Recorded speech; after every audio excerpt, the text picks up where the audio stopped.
We can start this interview by you introducing yourselves. So tell me your name, your title, and what you do. Well, I'm Lynn Girard, and I am co-owner of the showroom with my best friend here, Florence Ratzsch, who is my partner. Florence? I'm Florence Ratzsch, her partner. Originally worked with Lynn first for 30 years? We don't want to say how many years Something. because she's only 15. Well, I started when I was 12, child labor. And we've been business partners for a year and a half now. We're also commonly known as Flynn, Florence and Lynn. We sign things a lot, Flynn, so that they don't know. They, Or one and the same. one and the same. And then people will call and say, may I speak to Flynn? Exactly. And then we know. And we each know how to sign each other's names. That's very cool. Kind of have the same writing anyway, penmanship. Like the same brain sometimes. Sometimes. Yeah. Yes. Sometimes we Finish think each alike. other's Yes, sentences. we know each other better than we spend more time together than with our husbands. That makes sense. It's always who you work with, right? They're like your second family. Yes, Exactly. we are one big family. And now Florence's daughter lives in just thinking Brooklyn Nice. and babysits for my daughter's twins who live a few blocks away. So the family's continuing. It's continuing. Well, since I did it first, I'll start first and tell you how I got into fashion. And it was kind of a funny story. I've always sewn, and I've always made all my own clothes when I was a kid. I loved it. And I was working for a company called Pier 1 Imports that opened stores in Europe, and they sent me over to help open the stores. And I was in a store in Belgium, didn't know a soul, and bored out of my mind. So the first thing I did is I bought a sewing machine, and they sent us Indian bedspreads, which gives you an idea about how long ago this was. And we couldn't sell them. So I thought a way to promote them was I made a skirt out of a single bed bedspread, I made a tunic out of a double bed bedspread, and I made a dress out of the king size bedspread. And the big honcho came over from Fort Worth, Texas, where the company was based, and he said, "Oh, this is great. Is it working?" I said, "No, not at all. People want to buy the clothes, but they don't want to make them themselves." And he says, "Do you think we could sell clothes?" And I said, "Well, every day they ask me if they could buy these clothes." And he said, "All right, let's sell clothes, and you're the clothing buyer." And that's how I got in the business.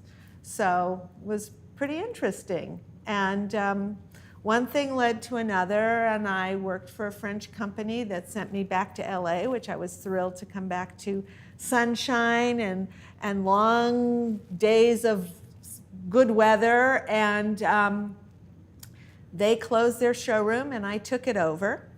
And I needed help, and I called the Fashion Institute, and they That's where I sent come in. Florence. So now she'll tell you how she got into it. So I went to Fashion Institute, and I was looking for a part-time job, and I looked on the boards, and her name was on there, so I called, and she actually said, "Oh, I'm so sorry, I just hired somebody." And I'm a little tenacious, so I said, "Well, I'm right here downtown. I'm just a 5-minute walk. Can I just come down anyway and talk to you?" And she couldn't resist. Was impressed because I like that little aggressive side that I don't really have.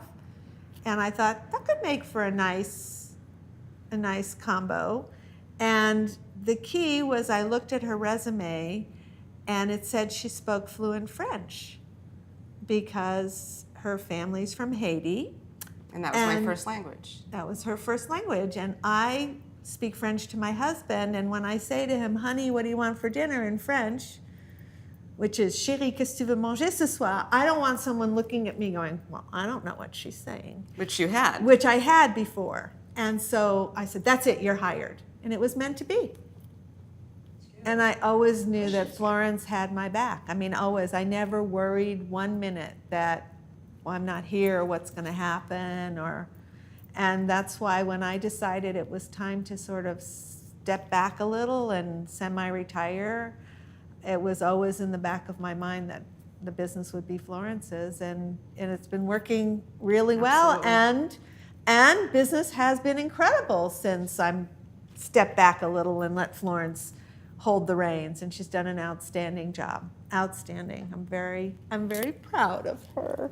Had you always known that was coming, or was this kind It's of like something we talked about, yeah, that it would We happen actually eventually. talked about it a while ago, and then just business went, back During the in recession? the recession, and I thought, this is not a good time to put this on her back. That's And we really had to wise. build it back up, and I think once it got back up, and I've always had 100% trust in her decisions. we still, ask each other everything. I mean, it's Flynn makes all the decisions. Together. Do we like this line? Florence is a much better salesperson than I am. Not true. Not true. She could sell anything to anybody. But only one. Where Eskimos. Florence will sell 3. So I think it's a real compliment. It's a real compliment. And we usually, when we find people we like who work with us, we usually like the same people and they like us, so it becomes a bigger family. Like Carly's been with us forever and we adore her. But she doesn't like to be on camera. But she's back there hiding everybody, but she really does exist. The other thing I think too is that we never pick up a line that we don't personally love. We have to love it. We have to want to wear it in And order we to usually represent it. only wear things from our showroom. Yeah, because we like it so much. I'm always impressed when I see people and they go, oh, that's cute. She goes, oh, I bought it at so-and-so, or I got it from so-and-so. And I thought, That's one of the advantages. You don't need to go out shopping. I mean, we have everything in your we showroom. have the biggest closet in the whole It's world. right here. It's right here. Like, what are we going to wear tomorrow, Flo? I don't know. What do you want to wear? And we love it. And you become a walking advertisement for what you do. Also, so yeah. when you're out at Because dinner we're or- gorgeous. And I do wish more people would ask, but sometimes you'll get that look when you tell someone like checking out what you're wearing, and even if they don't say something, they're looking. Right. Oh, absolutely. Especially if it's a absolutely. customer in the elevator or in the Yeah. lobby. Yeah. And a lot of times things look much better on than hanging, and so people will never buy it, but when they see you wearing it, we see it right away. We have another girl working for us, Adrienne, who's tall and fabulous looking, and so the Everything looks pieces, great on her. she'll put it on and, everything looks great. So whatever she's wearing sells that day. It's true. So there's no secrets really.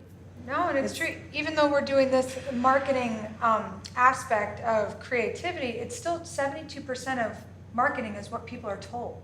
So if Absolutely. you're wearing something and you say, I love it, that has so much value that people are really, forgetting that. They think, oh, maybe it might be more social media or, no, people trust each other still. Exactly. So you say So true, something. yes. And it's amazing. We're in this business, so we have a real knowledge. We have history. We can look at something and pretty much guess what it's going to look like on, and guess how the quality, if it's made well, if it's going to wash well, if it's going to last, whatever.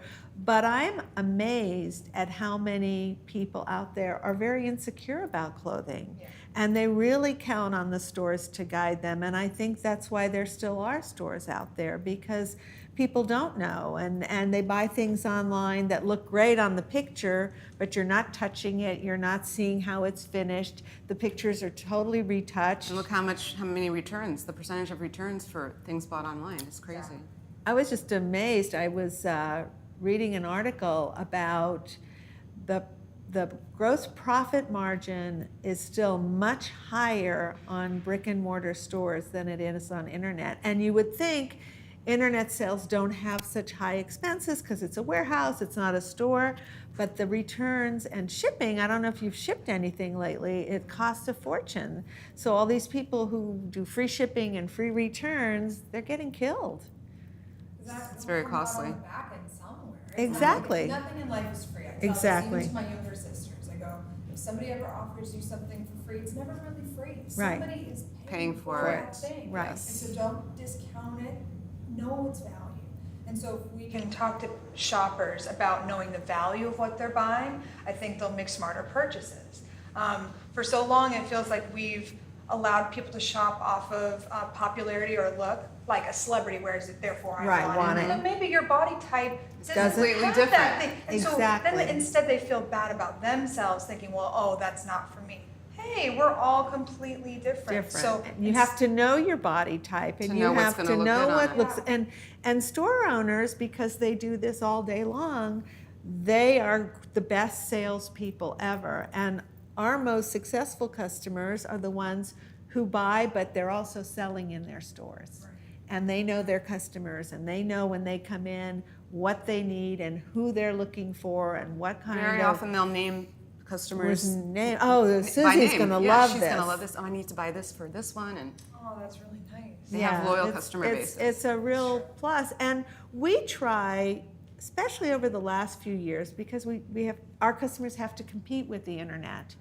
So we've been trying to pick up lines that have great value. So even though the dress is $70, it could retail for close to $200 because the stores need to have that extra markup. yes. Pay their See, we people. finish each other's words. It's so true. There's a formula there. Now it's not Exactly. going to be the same. Perceived for value, Yeah. something that's well priced but excellent quality.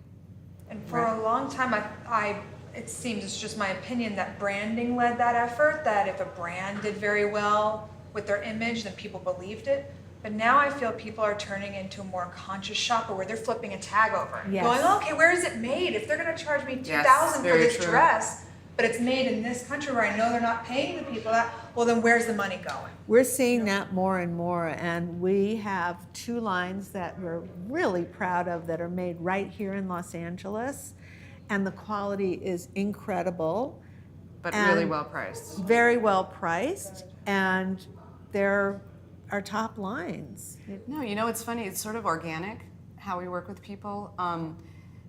Sometimes a store will be new and come in and work with a random person, and usually they'll tend to stay with the first person that they worked with. Another time, maybe they'll come in and work with somebody else because that first person was busy, and they find they get along better with that person. Right. So it's sort of like a trial type of thing. I don't want to say trial and error. There's no error, but you kind of. But we do have our We do have our favorites, own customers and then that we we work fight with. over the ones we all love. Yeah. And vice versa. But the energy is so important to come to work every day excited. And what I've always felt that's interesting about this business, and I've been doing this, I started working in an LA showroom in 1978. Like some of my buyers weren't even born in 1978. But ever since then, I've been basically doing the same thing. But it's not the same because it's like Christmas every day. You get new things, you get excited, and your excitement is then rolled off to the customer, who then They can rolls feel that it. excitement onto their customer. And when you love something and you want to wear it and you can't wait, I think the customer feels She that. picks up on that. It's almost infectious. Like Yeah. how you feel about it, they pick up on that.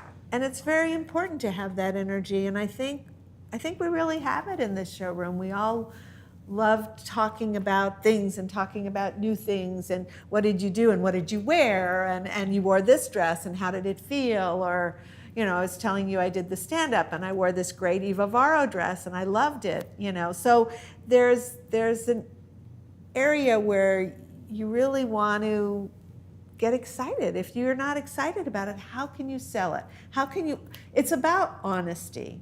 And I think when we speak to our customers, we're really honest. If something in a collection isn't as important, We tell them. we tell them. And if they pick it, we say, you might have a reason for picking this, but we want you to know that maybe this piece hasn't been selected by as many stores. And that said, over the years, we've never put half the collection in the back, which some of the showrooms do, because we're very open-minded.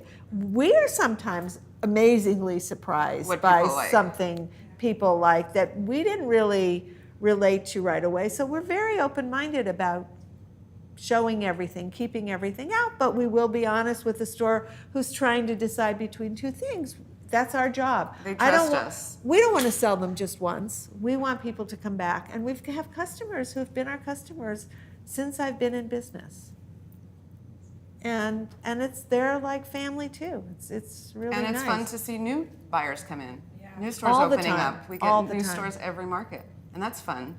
Have you seen an increase in more e-commerce and apps and pop-ups or traveling boutiques? We get stores that come in that are e-stores, and we haven't really developed any. It's still brick and mortar is the main It's thing. very hard for e-stores because they're competing with Amazon. So true. And you know what? You've got a name like Amazon, and then you have Susie's Shop Online. who are you going to trust? And in the end, even a lot of our retail stores who've tried to do their own online, it's a tough business. It's a very competitive business. It's definitely price oriented. So the customer is out there and she's looking on every website and they're giving me free shipping, but they're giving me free this and they're giving me points and it's a very competitive business. But when you walk into a store and you touch something and you try it on and it looks great on you, you're walking out the store with it. And it's a social thing too. Women like to go in and talk about their families and what they did for that last weekend. And a lot of our stores are creating events. They're doing trunk shows, like Eva Varro does a lot of trunk shows for customers. They'll do wine and cheese, and just they want to keep that social activity going. It's got to be an experience. And it's very important today to make shopping an event. And it was really interesting. My son said this to me, who's from that generation of buying online. And he said, the stores are going to come back because right now everyone's excited about restaurants. So restaurants are packed. This generation, they don't go to stores, so they go out to eat. But they want to find a place to go. So malls are changing to make it more about what do you do in the mall versus what do you buy in the mall. But little by little, like you're saying, the event. It's an event. And you notice stores are opening up that are making their stores more interesting. Yes. And we find that our stores are creating events to bring people. People need to do something. Yes. So if they're not shopping anymore on a regular basis, give them a reason to come into your store. And we try to work really hard with our manufacturers to offer these events, whether it's a trunk show or whether it's a special event, meet the designer or meet. So all these things have been really big pluses for our stores. Our pant line up has a traveling box of garments for trunk shows where they include every print and every size. Wow. And one of every color, one of every size. And it goes from store to store. And we've seen a huge increase in the business because of this. It's hands-on. Because the buyers can't buy everything. And they're not 100%, no one's 100% sure of which ones. So by offering this, and I think when you come in to a store and you see all this choice, maybe you didn't even want a pair of pants, but suddenly I want 2, I want 3. So Because it you see them all. you see them all, That's what I do. a much bigger choice. No, you really have today to have your finger on the pulse of what's going on, and it makes it so much more fun.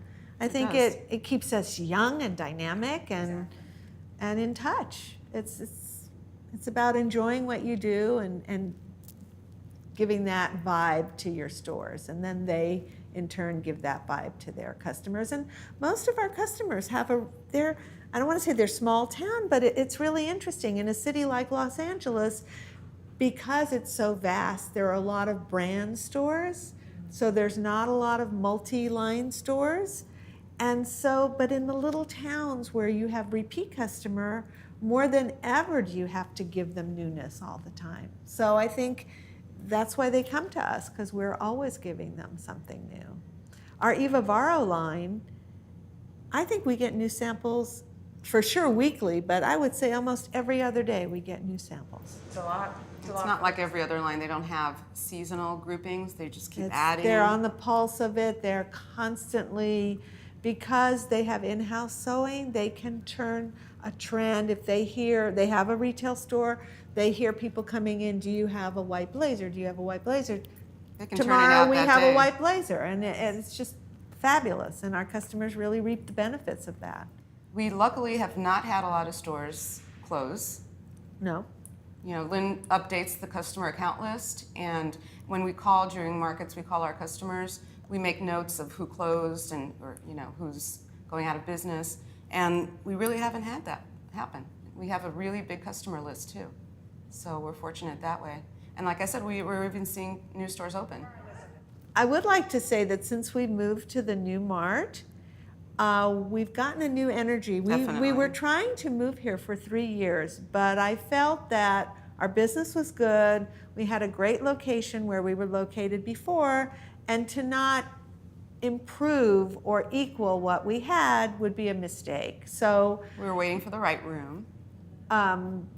the team here was amazing. They kept showing us rooms, and they kept, okay, are they ever going to really move? And then the day came, and we took a risk because I think we were one of the only showrooms on this 12. floor.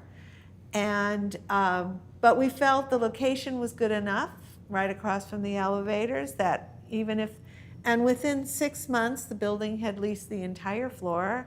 And the energy on this floor is amazing. It's amazing. And we're all We friends. all get along. We all get along. And it's just a pleasure to come to work each day It really and be is. here. And everything is easy for the buyer. It's easy for us, which just everything rotates. So I think that's a big plus too. Definitely. We've picked up a lot of new accounts being here too. challenge for a lot. You don't want to make life difficult for your stores. And we would hear from a lot of our stores, you know, you're the only reason we come to this other building. You know what? It's our job to make it easier for them. And so in doing our research, we knew we had to move here, and the building was amazing to make this happen in such a wonderful way. And there's never been a day that we've ever thought, why did we do this? No, never. Never. We should have done it sooner. Yeah. But we waited, we held out for this perfect, gorgeous location. So We love it. we love it. I remember Florence one day. I tend to be a little bit of a control freak and think that it's easier to do it myself than to explain how to do it to someone else. And one day Florence said to me, you know, I could do that for you. And I thought, ooh, do I let go? And you know what? She did it better than me. And What was it? I don't remember. I don't remember, but I remember when we had our desks where we were facing each other way back when. Yes. And I thought, oh, she could do this for me. And it gave me the ability of being a better boss by understanding that it's easy, you need to take the time to explain things to people, because maybe they're going to come back with, yes, and then let's add this to that. Things she may have learned somewhere else along the line. You can always learn, and you should never stop listening. And even when I get a new sales girl in the showroom, my first thing I tell her is the most important part about selling is listening to the person who's buying. If you show her sleeveless and you see that she's not responding, don't keep showing her sleeveless. Ask her who her customer is. Ask her what they're looking for, because you need to work as a team. And I love this business because nobody loses for everybody to win. You win, the manufacturer wins, the buyer wins. It can be a wonderful business. I love that. I'm not going to say anything on it. I'm not. Shut my mouth. And to you, what would be the most powerful or pivotal moment of your fashion journey thus far? I think probably the first coterie show I went to.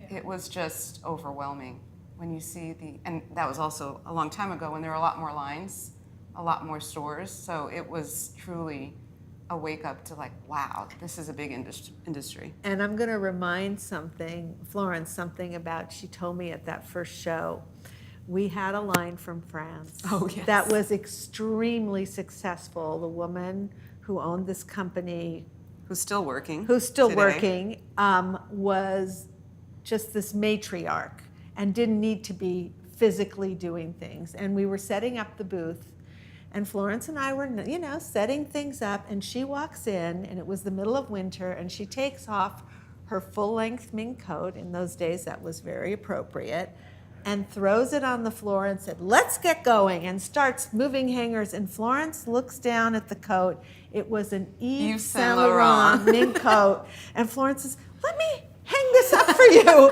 And I think seeing that woman, I know she's been a huge influence in my life, but I think it made us realize you just work. It doesn't matter who you are. You're never too important. If the floor's dirty, you sweep it. I think Exactly. I remember that show and how it really shocked you. That's so funny. We remember the same thing Yeah. with the Yves Saint Laurent coat. It does. It puts it in perspective. Yeah. You just get your hands dirty no matter quickly. No matter what. How our And you office love it. works, too. And you love it. Our office is like that too. We all answer phones, we all sign for packages, but then we also do some pretty heavy lifting stuff that the others can't. So Right. there's a little bit of crossover there. Really quickly, just a personal question, what do you guys do off the clock? I'll let you each independently answer, and then the last real question will be, where can we find you all? So list your website, your social media handles, that's just kind of for the end I of like the it. interview. So first, what do you guys do when you're not working in fashion? Hers is more fun. Well, I love to cook, but I got to be careful because then I love to eat. So, but that's part of it. And then lately I've decided I'm doing stand-up comedy. So I've had 2 shows a couple weeks ago at the Improv. I'm up to 5 to 7 minutes, of you got to write your own material. I love telling jokes, but I didn't realize you have to write your own material. So I'm always looking, if I'm looking at people funny, don't be surprised you're going to be in my stand-up. But You're recording. no, that's You're like, I'm gonna mention that. I'm mentioning that. Excuse me, I'm got to write this down. So that's what I do for fun. But miss sailing around the world here. So my husband's an avid sailor, and he used to teach sailing when he was going to college.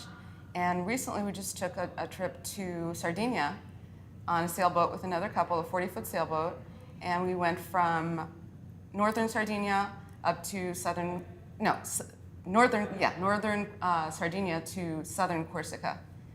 And we went to every day we went to a different port location. We kind of alternated it. One day it would be like a real serene port or anchorage, and the next day we'd go to a more populated town. And it was just really And she amazing. tied it into a business trip in Spain. course. So, of course, never forget the Never forget business. Never forget So business. there was about 3 days of business, and the rest was pure fun. One condition to the sailing was my husband had to buy Wi-Fi. Nice. I like that. And talking about husbands, my husband will tell you about the time we went to the Napa Valley, and his family, he's French, his family's French from the wine business. And he said, some people go to the Napa Valley. Of course, he says it with his French accent. Some people go to the Napa Valley. Anyway. It's part of our stand-up routine. It's part of my stand-up routine. I make a lot of fun of him. And they go to visit all the vineyards. But no, we went to visit every town and every store that my wife sells. And that was our trip to the Napa Valley. So, you can tie everything together. So you can find us on Instagram and Facebook. It's the Lynn Girard Showroom.